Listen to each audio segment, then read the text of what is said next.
Another great season for McKinney North tennis. I'm joined by their head coach, Jon Stein. And coach, this year you have, of course, Jordan Hart, who wins back-to-back single titles. And for a tremendous accomplishment, and you're telling me before, you think it's only happened maybe a handful of times in the history of the UIL where someone has repeated their championship. What was it like for Jordan throughout the course of the year to try to repeat that title?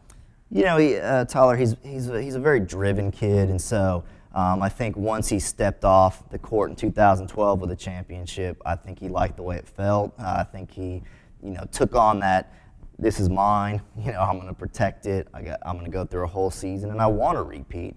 And he faced a tremendous amount of pressure. I think that's probably the biggest difference is he came into 2012 maybe as an underdog in that draw to a couple of the players.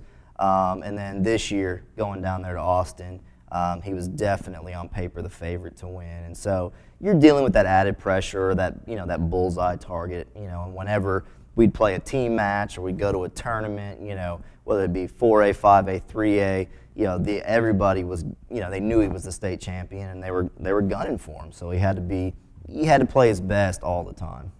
Once he got to that state tournament, he won in straight sets his quarterfinals and semifinal matches. What was working for him especially well early on to where he wasn't really threatened until that final? I think, the early two players, the guy from Arlington Heights and Fort Worth was a good player. Had a huge forehand, big serve, very, very tricky slice backhand. But I think Jay's just consistency and the amount of, effort he's always putting in and the amount of time he's put in, the discipline to do the same thing over and over again, kind of, wade through Zane's, I think his name's Zane, Zane's, inconsistencies. But, I mean, that kid was solid. The kid from Montgomery was a fill-in. One of the guys out of Region 3 had become academic ineligible.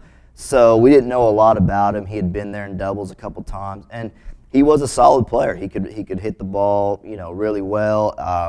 Jay's just can be so steady and so consistent, and he has the incredible ability to take defensive tennis, and turn it into offensive tennis. And it was just a little too much for the guy in the semifinal for sure. When you get to Candelario from San Antonio Alamo Heights in the final, it's a first set that Jordan drops 6-1, and then he turns right around and wins that second set 6-1. What was the cause for that dramatic turnaround? I'd love to say great coaching, but I think that Jay, that was when the bullseye really narrowed on him. He could feel the pressure. Candelario was playing amazing in the first set. A lot of the stuff we had talked about, before the match and that night before, Jay wasn't keeping the ball deep enough. And definitely Candelario was making him pay. And so, in the going into the second set, like I said, I think I just needed to shake him awake to say, just play to your ability, do what we, have talked about as far as keeping it deep, keeping it away from his forehand, trying to, get first, higher first serve percentage, just simple things that, in a moment like that that's very big and people are, watching and cheering, and you can have an imaginary audience that's even worse as far as, you think every miss you make, somebody, is making a comment or you're worried about it more. I just told him, just go play. You're not going to regret losing this match as much as you're going to regret losing it and you don't play well. I said, if you wake up and play your best, I told him you're going to win the match. I was like, we're going to win this match, Jay. You just got to wake up and play. And he did, And the 6-1 or the 1-6, 6-1 is a little deceiving in that there were quite a few deuce games in both sets, and it just, in that first set, Jay just couldn't grind those points out. And then in the second set, he was able to, much easier. Yes, even state champions need great coaching every once in a while. I try. and you're talking about those deuce points. Sometimes if you can just grind out one of those 5-6 deuce games, that really sets the tone for the rest of the set. It certainly seemed that way. Going into that last set, which he won 6-4 for a state title, he got up early in that set, and that's really what prevented any sort of comeback from Candelario. Yeah, I thought Candelario was going to roll over. I mean, Jay got up on him a break and got up on him 3-0. And I think Jay let his guard down just a little bit, and the guy kind of snuck back in with some close games. But it was that 3-all game to get that 4-3 and then to get that 5-3 lead that really I think broke his heart and broke his back as far as I think he knew Jay wasn't going anywhere, that Jay was playing at a level that was beyond what he was capable of. And I think, like I said, they fought hard to try to break Jay in the last game, but I think Jay took the bullseye off in that last game and really just said, no one's taking this from me. This is my game. And he really, like I said, served it out well. I guess that's what every high-level tennis player wants, is to be up in a set 5-4 and serving for it and have it on your racket to win.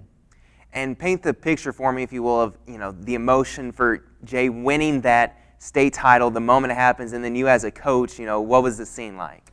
I think we both felt a huge sense of relief. I think for Jay that he kind of went through a wave of emotion there. That thank goodness I defended this. I set a goal. I accomplished it. And I think at that point, after he kind of went through that emotion, we both were just relieved, but at the same time, we started packing up to leave and everything. You can start to see the smiles and the laughing and stuff come out. He was definitely thrilled with what he had accomplished, and definitely had been a career 2 years for him. So he deserves to enjoy it as much as he can, and I know if I know Jay like I do, he'll go right back to work, preparing to play college tennis, and he'll be a heck of an asset for Davidson up in North Carolina. Going to a good school over there with the Wildcats, and we can talk all day about Jordan Hart, but there's also so many accomplishments from your other members of your team that they made throughout the year, especially in the individual season. You have Brooke Lose, who won the district title in girls singles. And how did you feel like she progressed throughout the year? Well, Brooke came back to us from an injury. She had been out from in the fall, and so I knew I had this weapon. I knew I had this player that was a little bit unconventional, but very hard to beat. A very good athlete and incredibly driven to win. About halfway through the season, I came to her and I said, she had come back. We put her in a little mixed doubles and a little doubles, try to, keep her ankle feeling okay. And I came to her in the mid-season. I said, Brooke, I think you can win district. I really do think you have a shot to win girls, the girls singles draw. And she's very good friends with Elise, and and it was one of those things that they've played doubles a lot and have had a lot of success. And so I hesitated to break that group up or break them apart, but at the same time, I knew we had a chance to take a couple more spots if Elise would play mixed with Colby Seamster and Brooke would play, singles. So it ended up working out well. And Lovejoy has a very good girls team, and they had some of their better girls playing doubles. So I kind of wanted to avoid that with our top girls. Definitely have to play a lot of mix and matching as a coach. Elise Schreier and Colby Seamster, as you mentioned, mixed doubles, and also Santiago Gonzalez and Jordan Brewster in boys doubles made a good run as well. Yeah, Jordan Brewer and Santi, they're freshmen, and to see their evolution throughout the year was amazing. To see the change and just the confidence level grow in them and the ability to hang. And they were just a few points away from upsetting the Highland Park number 2 team in the regionals. They lost in 3 sets to them, but in the district final they beat a Sherman team that was previously a many-time regional qualifier, 2 seniors, the odds-on favorite to win the district, and they upset them in the district final. So it's exciting to have those guys coming back next year and to see if they can continue that growth. And then Colby Seamster has been a heck of a player for us for the past couple of years, and I mean he's a good mixed doubles player.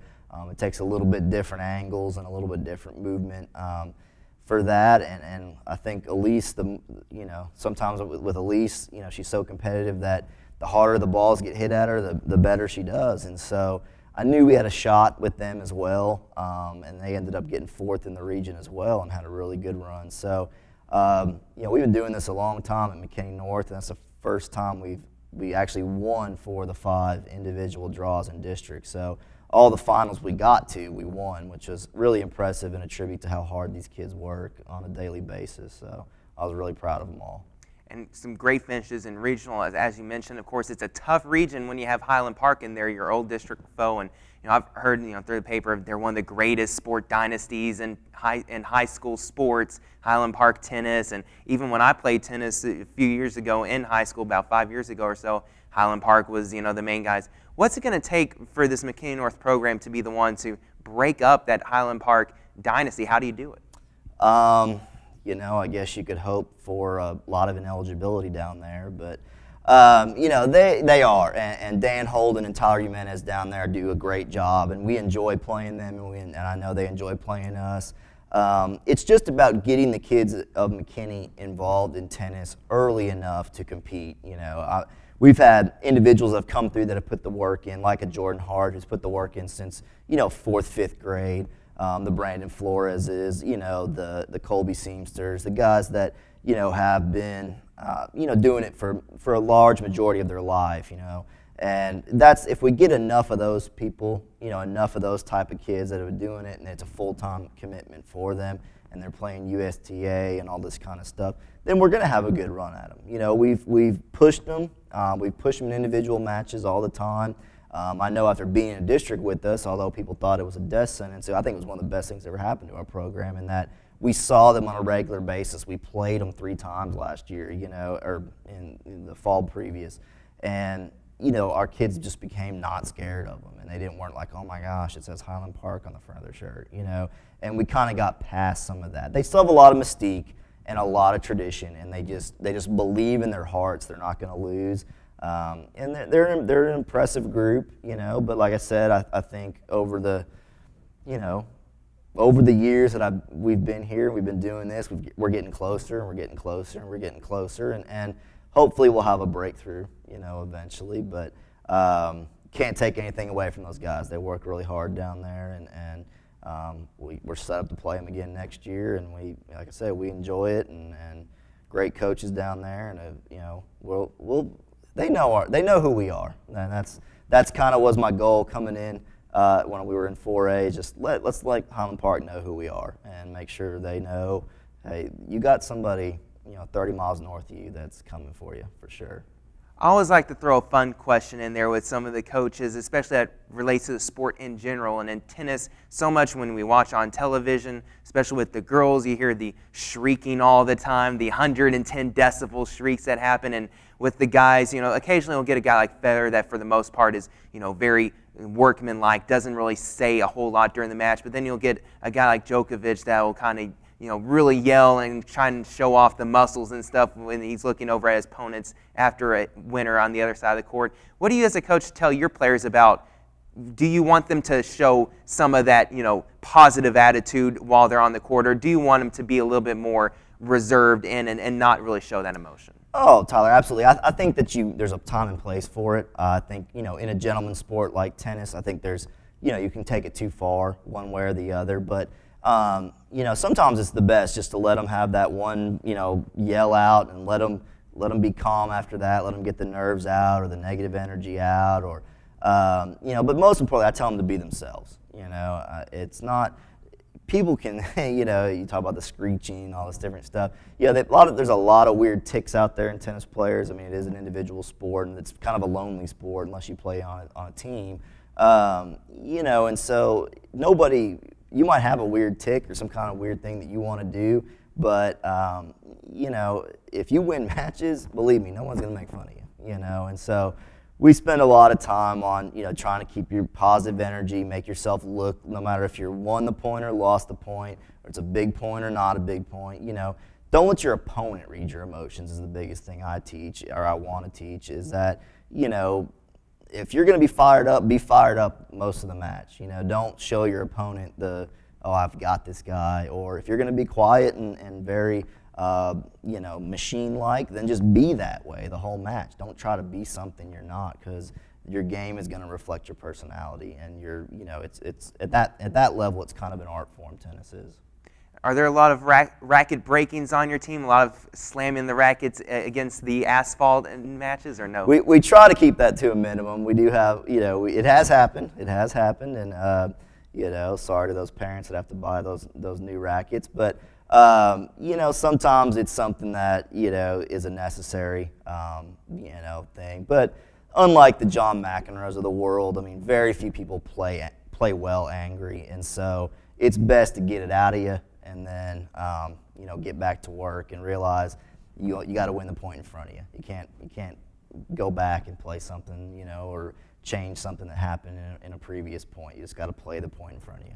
And make sure you have a backup racket just in case. That's right. Coach Stein, thanks so much for joining us. Hey, thank you for having me. McKinney North, another great season overall. Team tennis, they did well in the fall getting into the regional tournament. Several players in the spring reaching the regionals as well. And Jordan Hart, what can you say about him? 2 straight state titles. He repeated this year in 4A singles.